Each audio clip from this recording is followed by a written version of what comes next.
all 3 boxes of this colony and a super on here. Last time I was here, I moved the queen down to the bottom box.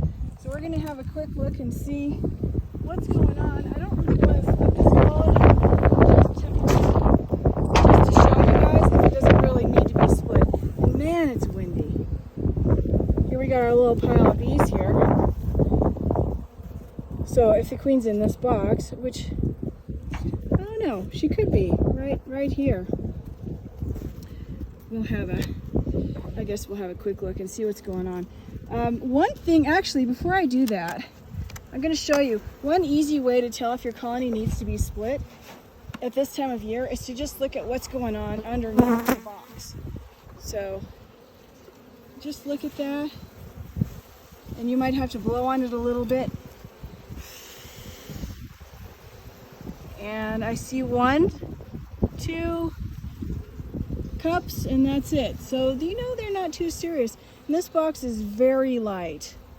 It doesn't feel like there's too much going on in here at all. Ow! Ow! Ow! Ow! These bees can be a little bit pissy.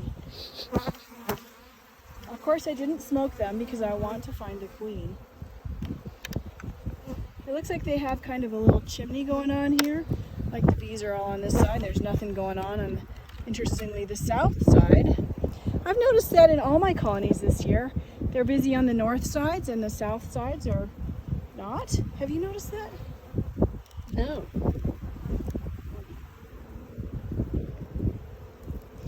I remember because it's always surprising to me. I would think they'd be on the south sides where it's sunnier. Got a little capped brood. We have young larvae, tiny larvae, and I don't see eggs, but I don't have my glasses on either. But even just that tiny larva where you just see the royal jelly and not the brood is a really good indication that we have a good queen in here. See, even without my glasses, I can see those tiny larvae in there with that when I shine my flashlight in there. It's a good thing to have in your pocket. Got a drone. So I've been pulling my drone comb out of these colonies, and you see this typical pattern here. See the brood around here where they had a big brood chamber. She laid eggs out here last, and though those are still, now she started in the middle, and we got capped brood and open brood and eggs, and then this will be emerging, and then she'll start over. It's that standard little pattern, which is really neat. What was this next frame I thought she might be on? We'll have a quick look at it.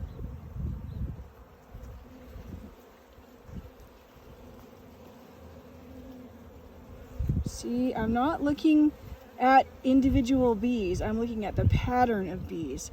These bees are still on the frame, which means they're not runny. Sometimes that means the queen is in there because she's there. See how different they look on this side than they looked on the other side.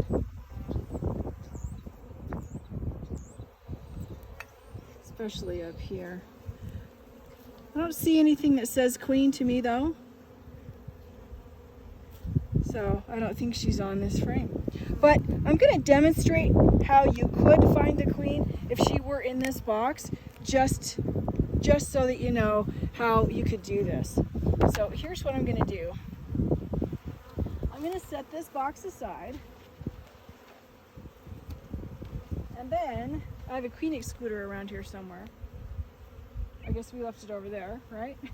Turn that off. Actually, a part of a cloak board. There's a metal thing that slides in here, but we're going to use it as a queen excluder right now.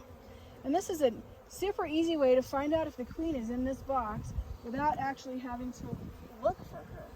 What we're going to do is we're going to take these frames out that have bees on them and just shake them onto the excluder. They got a little, and you don't have to shake every bee off. Just shake most of them off and then have a quick look to see if the queen is there. Now don't put your frames back in the box that you're working out of, because the queen can transfer onto that frame and you miss her. So as you shake a frame off, You have a quick look at it, and then you set it aside. We got some nice drone brood down here. See, drone brood sticks out to the side. Queen cells go down. Just shake the bees off of there. Have a quick look. I don't see the queen anywhere. And this is also a great way to tell if there's queen cells hiding, because a lot of times you have lots and lots of bees in these springtime colonies, and the queen cells can be covered. So look at that. That's an easy way to find the queen. She can't go through this excluder, so there she is. Now, if we wanted to make a nuke, we would pick out a frame with brood on it and put her in our nuke box, which is right here, with whatever frames we wanted to move her with. So, super easy, right? So typically you take, what, 3 brood frames? 3 brood frames, 1 food frame, and 1 drawn comb to work into. Beautiful girl. So, I didn't bring my knife. Okay, here's something I've never recommended, but I'm gonna do this because I want to make sure my queen doesn't fly away.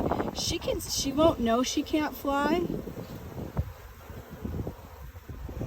I am going to clip the tip of one of her wings off. Just the tip. And if she decides to swarm, she'll just be on the ground in front of the hive, and I'll be able to get her back. Well, look at that beautiful girl. Okay, so while I know where she is, I'm gonna actually pick her up in my queen catcher. I think it'll be hard to get her off of here. Whoop, whoop, whoop. Now she's in my queen catcher, and I know where she is. She's safe right there. Don't set her down close to the entrance of another hive, because the bees will come out from there and kill her. So now we found her. We can do whatever we want. Put her in a nuke or anything else. While I have this colony open, I'm going to put this box back together really fast, where I know where everything goes. And then I'm going to look at the bottom of the next frame to see where this had honey in it. We're going to take that away from the edge of the brood chamber, because honey next to the brood, it's called being honey bound. She can't cross it to the next frame over.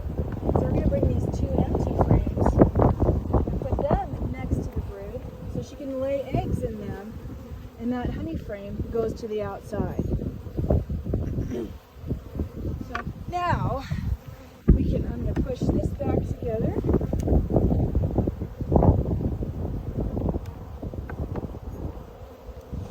And we'll put our final frame in here, get it all closed up.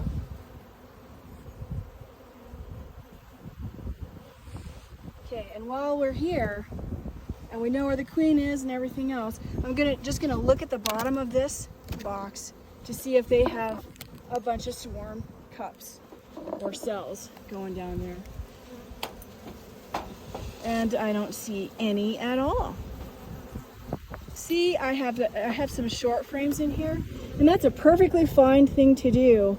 The bees, once they start drawing comb, will draw a brood comb on the bottom of that, and then I can pull that and use that as a swarm control item, as a mite control item. Okay, so I would not expect this queen to be swarmy, because you can see that these boxes aren't completely full. She's not super crowded with bees. She has plenty of room to work, and she's a young queen. Young queens just aren't that excited about swarming. I'm hoping to keep this colony big and tall so that I can raise some queens with it. See, there's our queen. She's nice and safe. I'm going to just let her out. There she goes. She went down. I would always watch to make sure that she's not walking around on top here, because I wouldn't want to potentially crush her with any comb that might be on the bottom of this box. So she went down. We'll put this super back up here.